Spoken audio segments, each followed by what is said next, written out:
By the end of this video, you will become a much more knowledgeable pressure player. This video is filled to the brim with many useful tips, like finding keycards immediately, avoiding falling during firewall, easily spotting fake doors, anticipating pinky, speedrun tips, and so much more. With so many ways to die in this game, it's essential to be prepared. I'm confident that by the end of this guide, you'll be much more equipped to tackle the dangers of the Hadal Black site. Without further ado, let's get straight into the tips. Also, be sure to take a look at the timestamps in the description and link to the video. If you want to skip to specific tips, you can do this easily using this guide. On to the first tip. Number 1, easily spotting fake lockers. An easy way to know if a locker is fake, in other words, if it has a void mass in it, is to look under it. Is there a puddle of water by the locker? If not, you're good. If yes, fake. The void mass will also be barely visible from the locker slits, along with a slightly audible dripping water sound. But the water is often the easiest and fastest indicator on if it's fake or not. Additionally, if you ever see void masses anywhere that isn't a locker, such as a door, it will not hurt you, for now. Number 2, fake doors. On a similar note, there are many ways to know if a fake door is actually fake. The fastest indicator is looking closely at the number. Watch for horizontal lines, or static, moving behind the number. That's an immediate sign that it's fake. You can also wait to see if the screen sparks, or listen for growling noises. Even if you mess this up, you can survive one fake door at full health without dying, since it only deals 55 damage. Stay vigilant. Tip number 3, anticipating Squiddles. You have a small grace period after shining Squiddles before they actually damage you. Use this time to switch easily. There are many ways to do this. For instance, if you have a gummy light or the rarer Splorglight, you can just right click or press the recharge button for a controller and mobile the moment you see a Squiddle, which not only stops you from shining the light and avoids angering the Squiddle, but will help you quickly recharge whatever battery you just used up. The same thing can be said with the hand crank flashlight. But even if you don't have these light sources and are using something like a lantern or flashlight, all you need to do is this. Let's say you're using a lantern and it's in slot 1 and you have another item in your second slot. If you're ever in a dark room or ever suspect that you're about to see a Squiddle, just have your finger hovering above the number 2 on your keyboard so that if you ever do see a Squiddle, you can just immediately switch and be fine. If you're playing on controller or mobile, just be ready to swap items immediately upon seeing a Squiddle. If they do damage you, they only deal about 30 to 40 damage, which means you'll likely not die to them much, but still be careful. Number 4, Eyefestation. If you hate Eyefestation or for whatever reason don't want to deal with him, consider the following. Eyefest does not spawn at all in the following room types: river rooms, maintenance tunnels, heavy containment, and server rooms, along with not being able to spawn in any rooms with no windows.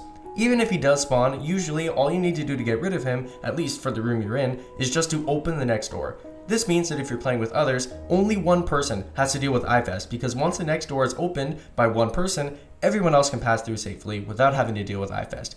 Easy. And if you're lucky enough, if the lights flicker while you're at the beginning of an Eyefest room and it happens to be a front angler, meaning it's coming from in front of you instead of behind you, after it passes, it will open the door and cause Eyefest to leave, as long as you leave immediately. One more thing, if you're playing co-op and someone accidentally or on purpose flashes Eyefest with the flash beacon, only they will enrage Eyefest because the enraged and outraged states are client-sided. So don't worry too much about that. But be wary, Eyefest can spawn above you in a ceiling window and can also spawn as part of one of the painter's gauntlets. Number 5, Imaginary Friend can save you. Limited time Imaginary Friend is very, very useful, more than you probably realize. Both red and blue Imaginary Friend will sometimes call out if an angler is coming, which sometimes may be the only warning you have for low warning entities like Pinky or A60.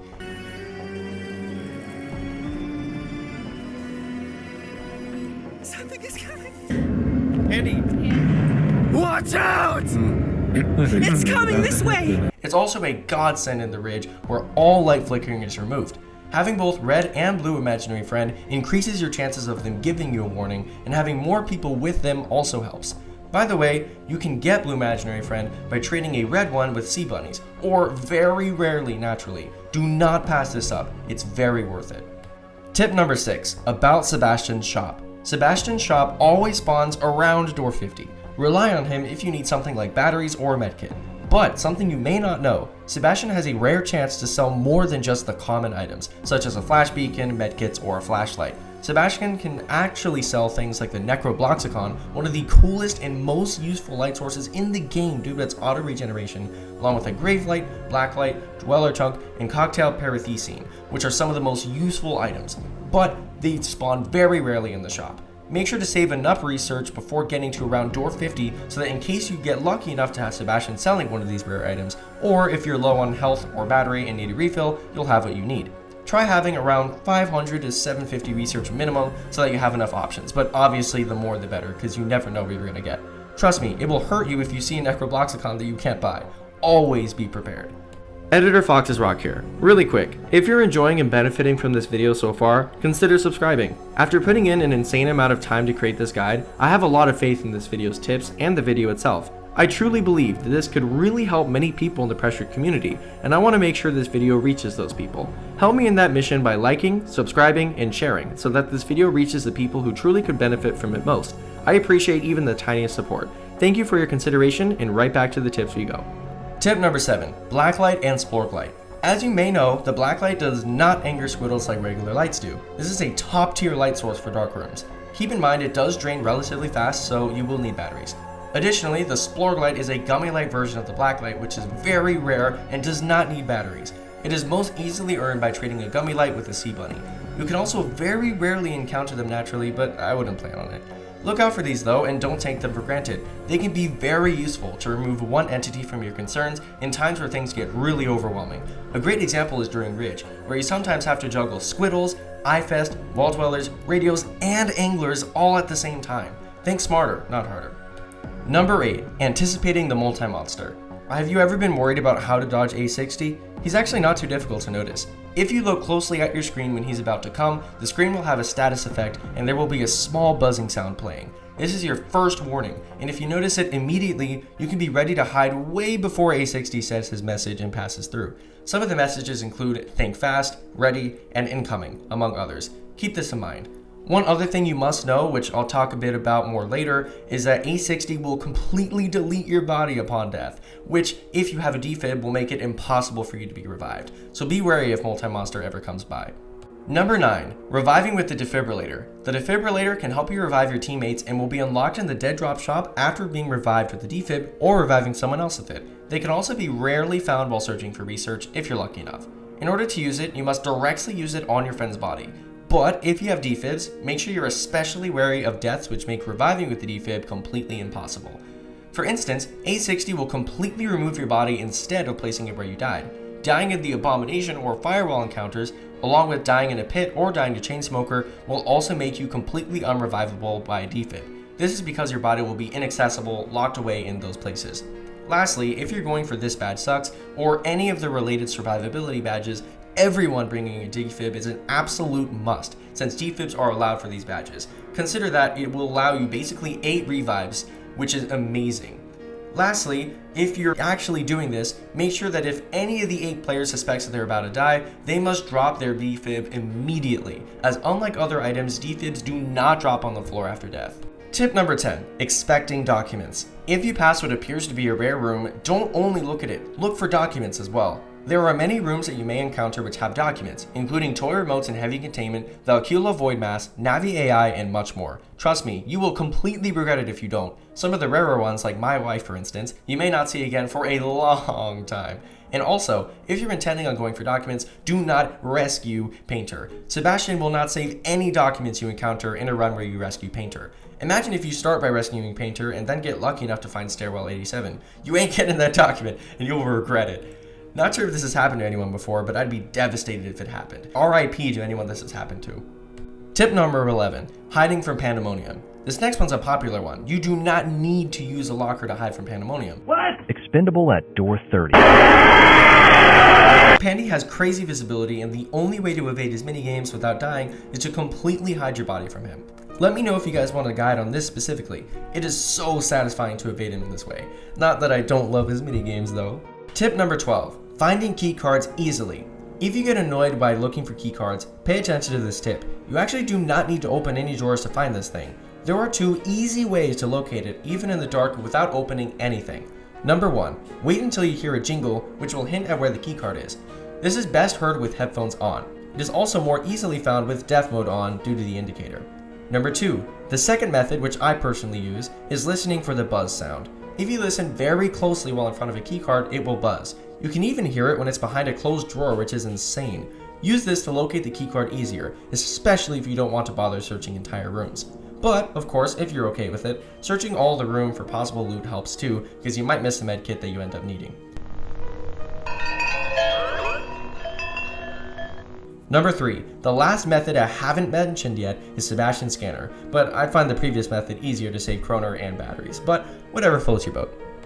Tip number 13, one-upping wall dwellers. These goobers think they are so sneaky. You might be most scared of them because of how easily they can catch you off guard. But what I recommend for you to do in order to one-up them is to do quick 180s upon entering each room. Think about it, if they like to try and catch you off guard, but you are always checking behind you, how are they ever going to catch you? The timing in which you do this is up to you, but it's a good way to be extra safe. Also though, if you play with headphones, and you absolutely should by the way, as it makes the game tremendously easier, especially as a beginner, the sound of the wall dweller is actually quite distinct. Watch out for this sound so you never get caught off guard. Also, if a wall dweller is anywhere near an angler when it passes, for example, if you just scared one away before a flicker happens, check if the dweller died as it was running away from you. If it did, grab its flesh. After you consume it, its flesh will slowly heal you for the rest of the time you're alive. Nifty, right? Lastly, careful because wall dwellers may try to trick you by coming back immediately after running away. This is actually stated in the document. That's why I recommend a quick 180 after entering each room. Tip number 14, how to properly utilize sprints. If you enjoy using sprints, consider this. Sprints actually enable you to jump and slide, similar to firewall movement. They don't only increase speed. You can buy a maximum of 5 of them from the Dead Drop shop, which is honestly very generous on Zeal's part. Just be careful to not use them before keycard rooms unless you get lucky enough on the keycard location, or if you're willing to use code breachers, which by the way isn't the best idea unless you're speedrunning or urgently evading an entity. Otherwise it should be saved for the code breacher rooms. One other thing about this though, sprints are a godsend for lockerless. If you're going for this badge, always buy 5 of them, because if you're stranded without a PSS where the lights flicker, sprints can be your last ditch effort to speed towards future rooms that may have a PSS for you. You must not forget this. Tip number 15, code breachers. Speaking of code breachers, look out for these treasure rooms. They can spawn in many rooms, including but not limited to server rooms, heavy containment, maintenance tunnels, and certain room layouts like these. They can only be accessed using code breachers. This can be a great way to get batteries, research, and maybe even run saving defibs if you're lucky enough. However, not all code breacher rooms are as good as they can be. Pray for good luck. Tip number 16, avoiding falling during firewall. Firewall is arguably the most difficult grand encounter in the game as of the Worth the Wait update.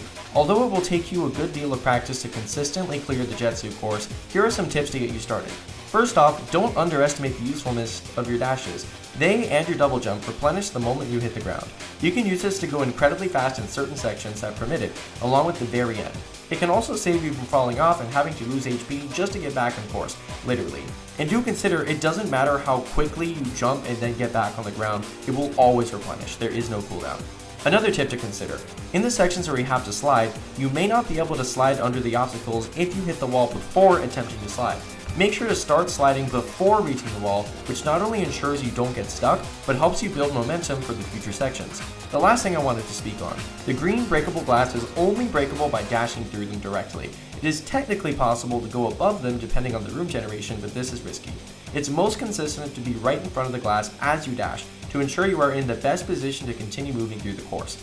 Keep this in mind and don't get discouraged if you fail. Once you get the hang of it, Firewall is one of the most enjoyable parts of the game right now. And also consider, if you absolutely don't want to, you can sit out while playing with friends. You may even be able to play some nefarious games in the meantime. Tip number 17, Searchlight Generator Advanced Tip. If you look closely while completing the Searchlight Grand Encounters, the bar for repairs actually will very slowly fill up on its own without you having to do anything. This can help you if you need to leave a generator temporarily to dodge Searchlight to reduce the amount of time it takes. Let me know if this ever helps. And this also allows you, if you feel the need to leave a generator temporarily, to do that. It really is not a bad thing and can save you if you're in a pinch. Aside from that, you can actually anticipate how many times you have to crank the generator. For the very first generator before Searchlight to activate the tram, it's only 3. For all the other ones during the grand encounter itself, it's 4, which can sometimes be 3 if it fills up on its own. For the grand finale before winning, it's 3, which can also end up being 2 for the same reason.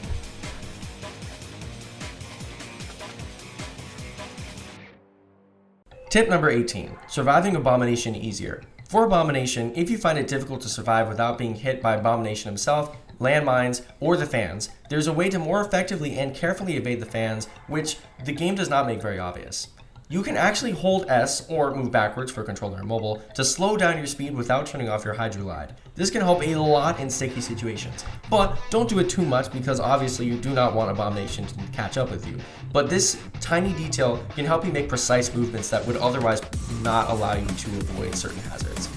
Tip number 19, the best room types. In this section, I want to discuss two rooms types, server rooms and heavy containment. These are two of the best room types in the game, hands down. This is because not only are they some of the coolest, but they are rich with easy safe spots. Take server rooms for example. They have a very high chance of code breach or treasure rooms, vents which serve as an SS, which is basically a safe spot from every angler except Pandemonium, and the servers themselves function as a safe spot. And as for heavy containment, basically all of the side rooms are Pandemonium safe spots, and it's very easy to survive here. Always celebrate heavy containment if you're doing lockerless or glutton of punishment, or any run for that matter.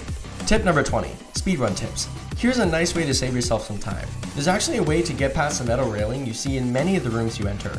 All you need to do is angle your camera upward and then downward while touching the bar. It's genuinely that easy. You may need to practice it before getting the hang of it, but it's genuinely one of the single-handedly most valuable tips I could give you. Aside from that, if you're trying to generally speedrun this game, make sure to utilize the sprints that we talked about in the previous tip. The other thing that you can do if you decide you want to is to use code breachers. You can buy a maximum of 3 from the dead drop shop, and by bringing them, you can get past any keycard room in the game with these things. It allows you also to access the code breacher rooms, of course, which can very much level up the items you have. But obviously it's best to save the code breachers for those treasure rooms, but if you decide you want to just have that extra edge with speedrunning, I highly recommend it. Tip 21, abstract art. You ever notice the colored statues lying around the black site, which literally do nothing except stand there and make you doubt your life choices? Well, they're called abstract art and they are harmless. Yes, they're still harmless when there's 1,000 of them in that one dark room, blocking your way like a massive herd of buffaloes. Regardless of this document mentioning how they move around, you will never see them move in any of the runs you do. Trust me, you'll be fine. Tip 22, angler warning message. Whenever the first angler is about to come, there will always be text that shows up at the bottom of the screen, which can be many possible messages among a massive list. Once you see this message, you obviously know that an angler is about to come. But there's something about this that many people don't actually realize. Although it's a low chance, it's very possible for the first angler to be Pinky. It's happened to me and the people I've played with enough times that I'd say it's worth including here, just so that you are able to be wary of it. You should not let the light flickers be the only thing that indicates that an angler is coming. You must always be prepared, as the badge states. Tip 23, another crucial fake door tip. Something to know about the fake doors and the good people that I actually did not say in the previous tip is this. As you probably know, if an angler passes through your room, the path that they follow, unless they're Pandy or Pinky of course, will have their lights broken and therefore turned off. However, it does one extra thing. If an angler goes on a path that happens to cross a fake door, that fake door becomes immediately obvious, especially in dark rooms. Allow me to explain. If you see the green number brightly shining and the room is completely dark, it's insanely likely that the door is fake. The door that is real is much more likely to have its number hidden unless you're very close to it, or if you shine your light on it, or if it's a special kind of room. Think about it logically from the mind of Painter though. He's the one trying to trick you. He wants to make it as likely as possible that you fall for a fake door and die. If the room is dark, why would he make the real door obvious? He would instead choose to make the fake doors obvious in hopes that you go to them instead. Use this logic to easily deduce which room is real. Tip 24, underwater pipes. If you ever struggle in the underwater sections, make sure you're following the green markers to know where to go. I'm sure you do know that, but the true reason I'm including this though, is the pipes that you sometimes have to swim through can be quite deceptive. Do you ever find yourself getting lost in these? Well then pay attention to this. Look very closely at that green marker. Yes, if you see it, that means you're going in the right way, but what happens if you see one in the middle of a 3-way split in the pipes? You're probably going to be confused in which direction is correct. But you must never be fooled. It actually points in the direction that you're supposed to go. It took me forever to find that out. Pay attention to this so that you never hit a dead end in the underwater pipe sections again. I sure do hope you knew that already, but I'm including this in case you didn't. I hope that helps. Tip number 25, the last tip. For this tip, this is what I have to say. Just be better and don't skill issue. Just kidding. Focus on having fun. This game has so much lore, love, and content packed into it, and it is genuinely incredible as a game. It's one of the best on Roblox by far. Focus on having fun and make it a goofy time. I'm sure you and your friends can make incredible memories playing this. And that brings us to the end of this guide. I've put so much love into this, and I genuinely hope that this has brought you some value. I know how many other people in the Roblox community love this game as much as me, and I want us to enjoy it without issue. So I hope this has helped. I'm going to be cranking out many more videos just like this one, so if you'd like more tips or for me to make this a series, let me know, because although 25 tips are a lot, there are so many more tips I could tell you all that I have stored away. Either way, thank you for tagging along and watching to the end. You guys are truly the real ones. I hope to catch you next time in my future videos, and for now, live well and have a great rest of your day.